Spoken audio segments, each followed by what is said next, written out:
This is a practice for a talk that I'm about to give at the BX workshop in Nice with this title, Towards Sound, Optimal and Flexible Building from Megamodels. So I'm giving this talk in order to refine my ideas for a paper which I'm currently working on. There is no paper associated with this talk, but hopefully there will be one in the not too distant future.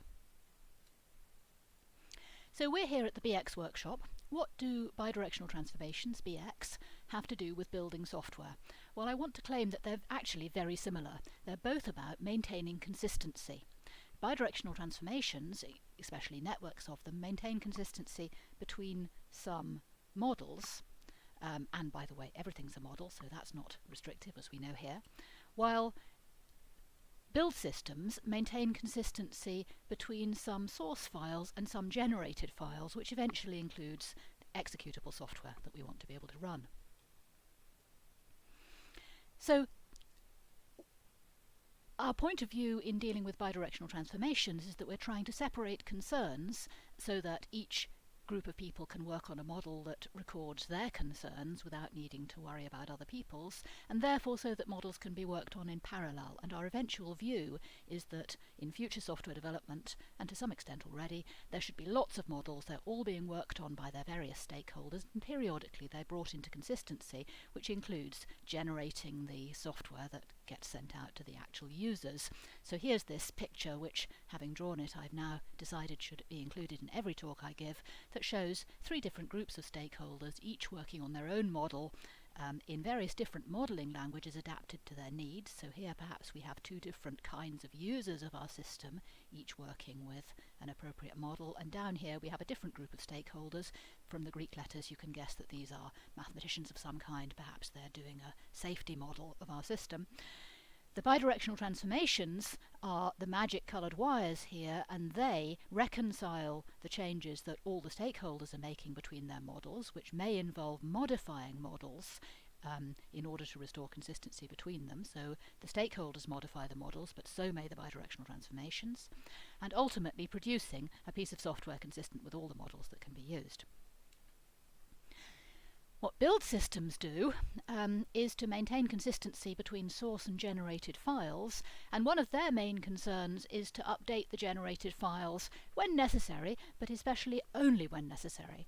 And part of what we're trying to do there is to make sure that we can work on source files in parallel, and everybody can build the software without having to do a make clean before they start, and we can rather efficiently build the software as necessary. And we can represent that with the very same picture, except you might probably expect to see lines of code here in place of the models. That's not really a big deal. Now, in the Bx community, we have recently been paying more attention to the fact that we want to be able to restore consistency in collections of models, not just pairs of models, when any of them changes. And there are a bunch of strands of work on this, but for example, my early work that some of you saw me present in MODELS'18 on bidirectional transformations in the large represented my early thoughts on the subject. So, suppose we have some model sets labelled like this, and we represent the consistency relationships between them like this. The diagram only shows binary consistency relations. Each relation represents just two of the model sets, but actually that isn't important today. We can work in a more general setting. We don't need to represent any of these bidirectional transformations whose consistency relations are the universal relation, because there's never going to be anything to be done there, and so we end up with a diagram something like this. Some models will be authoritative. Now, what we mean by that is that when we restore consistency in the network, we don't want those authoritative models to be changed. And it might be that a model is always authoritative. You never have the authority to change it. For example, it might be a standard metamodel like the UML metamodel. Or it might be that just right now you don't want it changed. For example, it's the model you last edited and the customer has signed off on it. It would be extremely inconvenient if it got changed. But we have this concept of authoritative models. So the consistency restoration problem, as I presented it last year, is to say, given some models, some of them authoritative, connected by some binary bidirectional transformations, we wish to find a sequence of applications of the consistency restoration functions that go along with these binary bidirectional transformations that restore all of the consistency relations. And it's maybe worth remarking at this point, although this audience certainly already knows it, that we generally want bidirectional transformations, consistency restorations, to be deterministic, and that does not imply that the consistency relation has to be bijective. What it does imply is that the consistency restoration function has to take into account the current state of both of the models that it connects. The bad news, as I showed last year, is that this is mostly impossible. In general, though, you will not get any way of restoring consistency in a network, and even if you do, it won't be unique. You'll get different answers depending on how you choose to apply the consistency restoration functions, what order and direction you choose. Oh dear. However, restoring all consistency relations is what a good build system does, isn't it? So maybe we can learn from the build system people. So the good news is they have indeed been addressing some problems which are related to what we want, and in particular I'm going to talk about one strand of work which I'm going to build on. The bad news is that the problems aren't all solved, so the Pluto work which I'm going to build on has a nice convincing formalization of cases where there are no circular dependencies, but only treats the case where there are circular dependencies between builders in an informal way that isn't entirely convincing.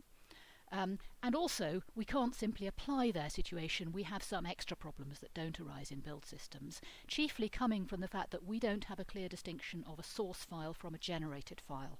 So in particular, when we have a consistency relation R between models M and N, and M has changed and we wish to update N, then restoring consistency requires reading both M and N.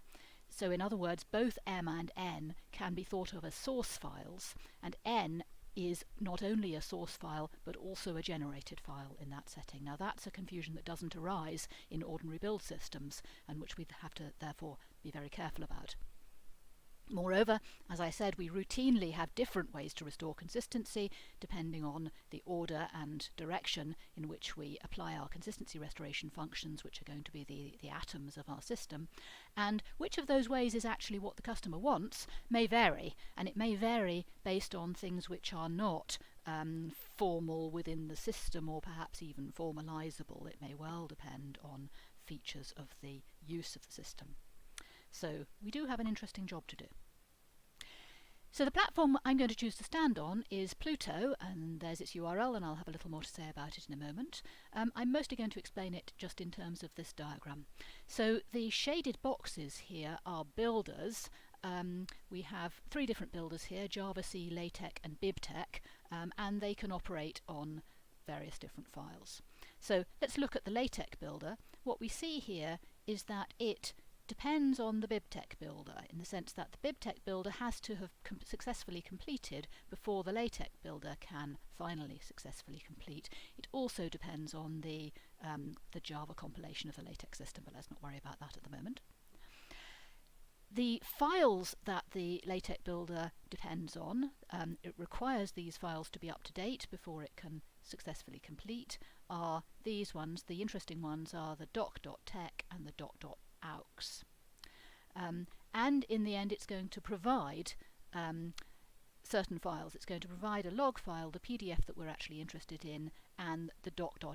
Now notice here we do in fact have a file which is both required and provided, but that's what I said we had to be slightly careful about.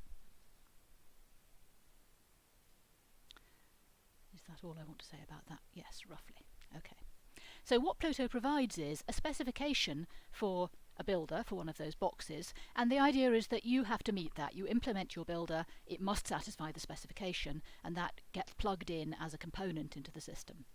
So when a builder successfully completes, then what it provides is a record of any other builders that were invoked, for example the BibTeX in our case we just looked at, and the files that were read and the files that were written. Pluto provides an algorithm which satisfies a build request by invoking builders as necessary, and what we mean by necessary we'll come to in a moment. The whole thing is implemented in a framework-style open-source Java implementation.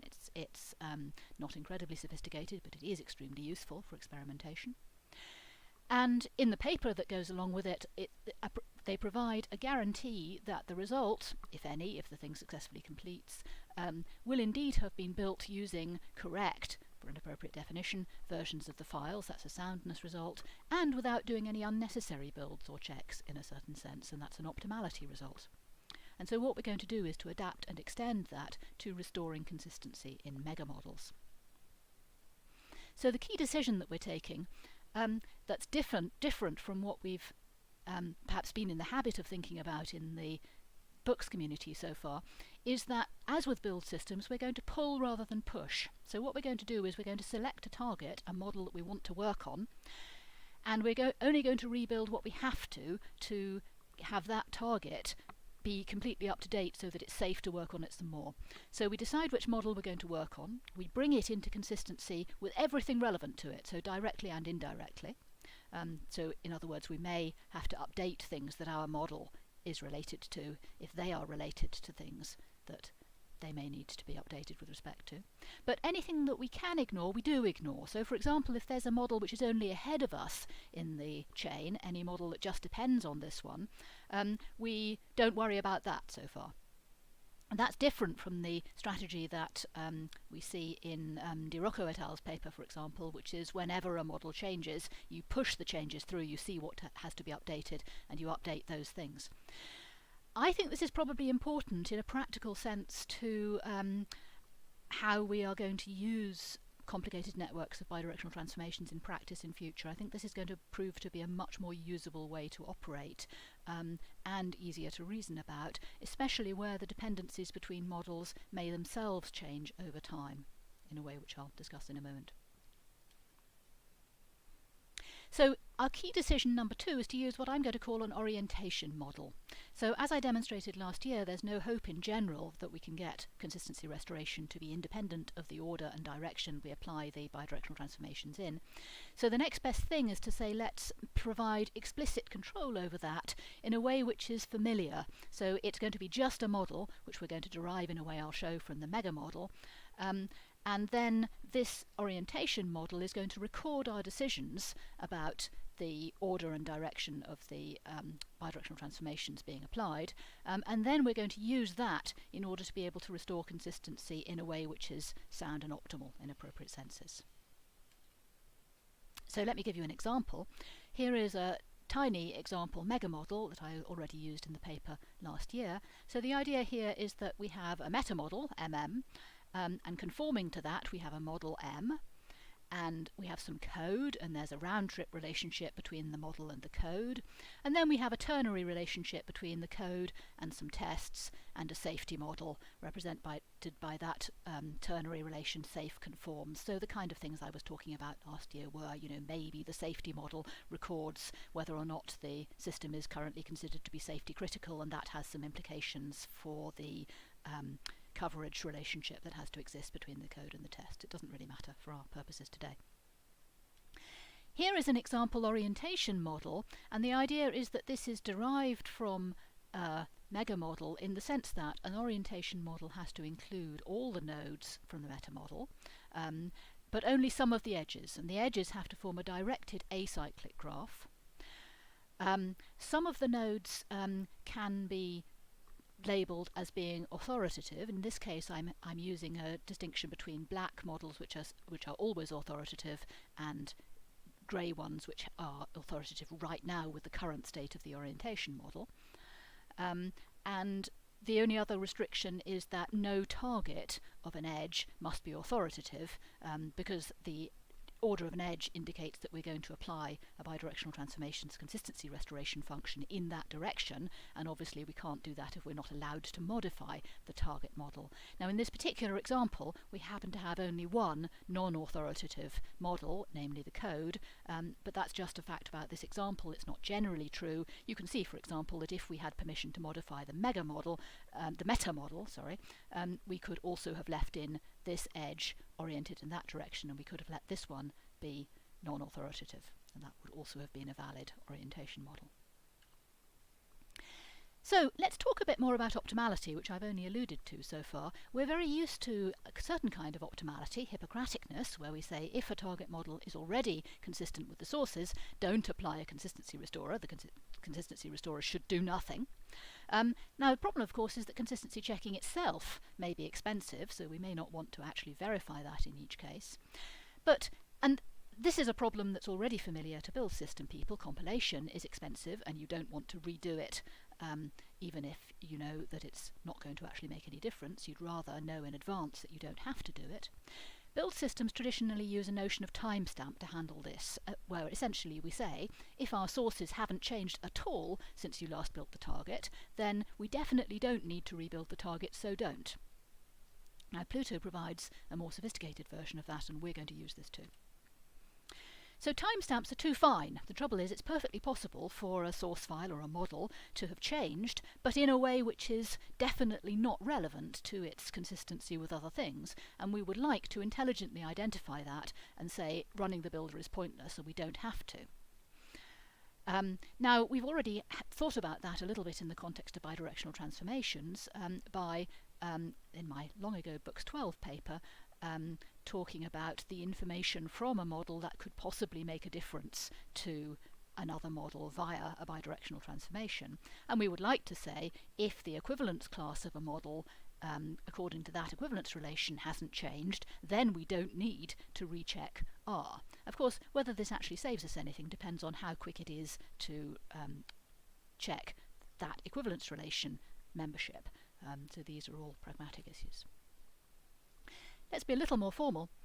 When we record in the Pluto system that a file was used by a builder, it was FREC'd, as we said a few slides ago, what we record in the record of the build run is two things. We record the path of the file in the file system, and we record a stamp of the file as it was when it was used. So the idea is there that a stamp is associated with a particular stamper, and a stamper is a thing which can take a path and the current state of the file system and generate a stamp.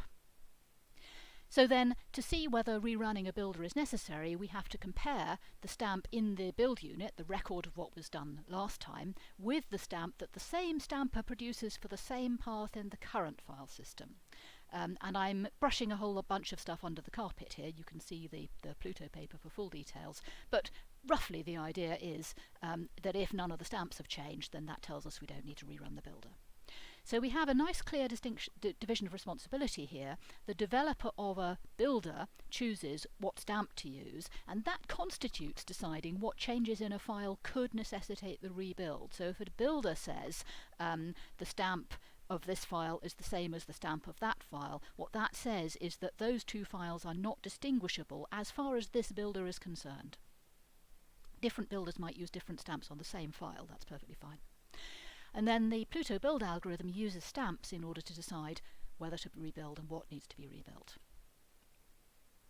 So to use the megamodel version of the Pluto builder, what we have to do is we have to design a megamodel, and hence we create an orientation model, as I showed in the example. Now, the orientation model is just another model, so your users can change it at will, just like they change all other models, and it's going to live in your configuration management system, and you'll be able to go back and say what state was it in when that system was built and what have you. And then, for each model that you might want to be able to build, in other words, each model that isn't always going to be authoritative, you need to write a builder in a particular skeleton type way. And the formalization is fairly straightforward. I won't go into it here. So here's the skeleton of a builder for a model M. They have to do these things in this order. So you have to first of all declare that you require the file recording the orientation model. So in particular, if that changes, and we have to use a fine stamp on that, if that changes, we will need to update things. Yes, there is an issue about how fine the stamp you use on the orientation model has to be. You can actually make that up yourself, it's not hard. From the orientation model, you determine which edges are relevant, so which edges have the model we're interested in as targets, and then you take the sources of those edges, and you declare that you require all the builders for those models that exist to be up to date. They might not exist, of course, if these models are always authoritative and therefore never going to be touched by the build system.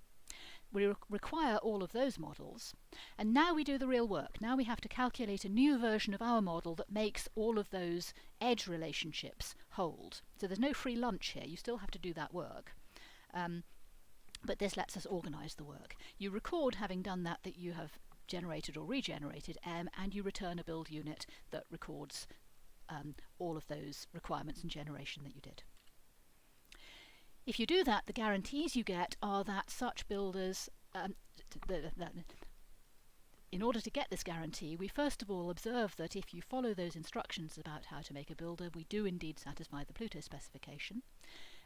We have to make use of the conditions we put on the orientation model, specifically acyclicity is important here for now. And then we have to do a little bit of work. We have to carefully read the Pluto proofs and check that they can do a little bit more than they really claim in the paper. So you have to look at stuff like, does it matter that we've got the same file being required and generated? And what do we have to record as a generated file, and so on. But we fairly easily get analogues of Pluto's soundness and optimality result.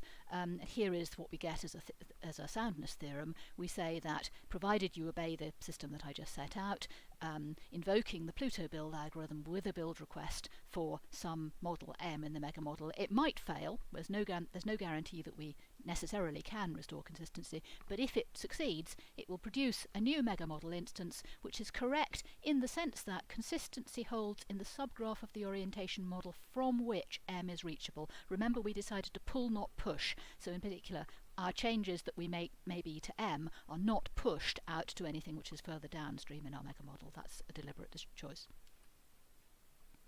Pluto is open source software and you can get it from there, and the specialised version for megamodel build, which gives slightly better support for some of the things that we need to do here, is very crude, but it's currently at that URL. It'll probably move to GitHub sometime shortly. It's currently kind of mocked up, so you say stuff like, well, suppose we applied, our favourite QVTR transformation or what have you. It should be straightforward to add drivers for your favourite model transformation engine and then be able to use it for real, but that's not been done yet. So an issue in future is what should be the balance between having explicit control over consistency restoration and encapsulating those decisions. So we've already done some kind of encapsulation in the sense that, for example, in cases where we have multiple edges which target the same model, we know where the decision is taken about, for example, which of conflicting changes should take priority. It's in the builder for that very model. That was the important step that it did in that builder.